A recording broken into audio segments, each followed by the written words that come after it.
નમસ્કાર, હું છું પ્રિયા અને તમે જોઈ રહ્યા છો જનતા કી જાણકારી ન્યૂઝ। નજર કરીએ આજના સમાચાર ઉપર। બિહારના દરભંગામાં કોંગ્રેસ દ્વારા વડાપ્રધાન અને તેમના સ્વર્ગસ્થ માતૃશ્રી માટે અયોગ્ય નિવેદનના મુદ્દાએ મોટું સ્વરૂપ ધારણ કર્યું છે। દેશભરમાં અનેક જગ્યાઓ ઉપર કોંગ્રેસ અને રાહુલ ગાંધી સામે ભાજપ દ્વારા વિરોધ બતાવવામાં આવી રહ્યો છે। ત્યારે પૂર્વ કેબિનેટ મંત્રી આઈ.કે. જાડેજાની વિશેષ ધ્રાંગધ્રા શહેર ભાજપ દ્વારા ધ્રાંગધ્રા મધ્યે રાહુલ ગાંધીના પુતળા દહનનો કાર્યક્રમ ગોઠવવામાં આવ્યો હતો। બિહાર ભારતીય જનતા પાર્ટી વિવિધ બેનરો સાથે મૌન ઉપવાસ થકી કોંગ્રેસને બેફામ વાણીવિલાસ માટે અયોગ્ય અને નીચ માનસિકતાવાળી બતાવી રહી છે, તો દેશમાં પણ ભારતીય જનતા પાર્ટી કોંગ્રેસ અને રાહુલ ગાંધી દ્વારા વારંવાર પુનરાવર્તન થતા વાણીવિલાસ સામે લાલ ગુમ બની છે। ત્યારે ધ્રાંગધ્રા રાજકમલ ચોક ખાતે પૂર્વ કેબિનેટ મંત્રી આઈ.કે. જાડેજા, પાલિકા પ્રમુખ કુલદીપસિંહ ઝાલા, શહેર ભાજપ સંગઠન સહિત મોટી સંખ્યામાં કાર્યકરો દ્વારા રાહુલ ગાંધીના પુતળાનું દહન કરી કોંગ્રેસ વિરોધી સૂત્રોચ્ચાર કર્યો હતો।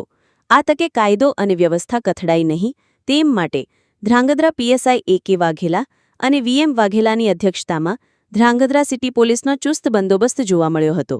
રિપોર્ટ હિતેશ રાજપરા, ધ્રાંગધ્રા, સુરેન્દ્રનગર।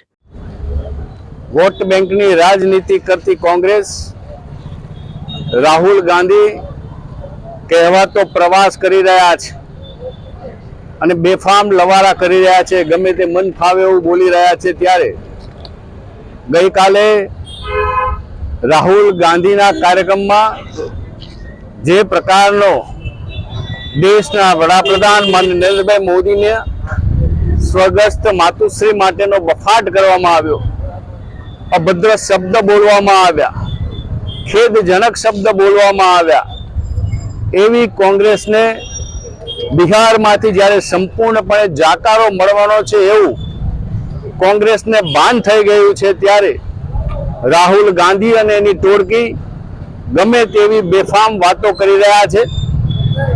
નરેન્દ્રભાઈ મોદી દેશના વડાપ્રધાન છે અને વડાપ્રધાનના સ્વર્ગસ્થ માતુશ્રી માટે જ્યારે આવા ખેદજનક શબ્દો બોલાય ત્યારે ભારતીય જનતા પાર્ટીએ આજે સમગ્ર દેશમાં, ગુજરાતમાં વિરોધ વ્યક્ત કર્યો છે।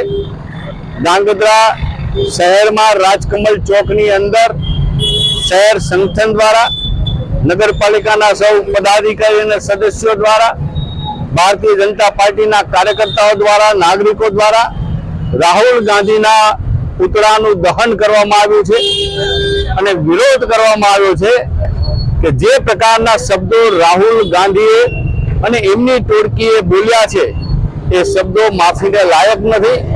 લોકશાહી પદ્ધતિથી લોકો આનો જવાબ જડબાતોડ જવાબ આપશે અને બિહારમાં હાર ભારી ગયેલી કોંગ્રેસ જે બે બાકડી બની છે, એ જો એની જીભ ઉપર લગામ નહીં રાખે તો વધુ ને વધુ જાકારો એને બિહારમાંથી પ્રાપ્ત થવાનો છે। બિહારમાં કોંગ્રેસનો સંપૂર્ણપણે સફાયો થવાનો છે। હું કોંગ્રેસના નેતાઓને કહીશ કે સમગ્ર દેશના કોંગ્રેસના નેતાઓએ, કોંગ્રેસના અધ્યક્ષે, કોંગ્રેસના કરતા હરતા સમારતાઓએ દેશની માફી માંગવી જોઈએ કે જ્યારે માતૃશક્તિ માટે આ પ્રકારના હલકા શબ્દોનો ઉપયોગ કરે છે ત્યારે ખેદજનક રીતે બધા જ લોકોએ જ્યારે એને વખોડ્યું છે ત્યારે કોંગ્રેસે જાહેર માફી માંગવી જોઈએ।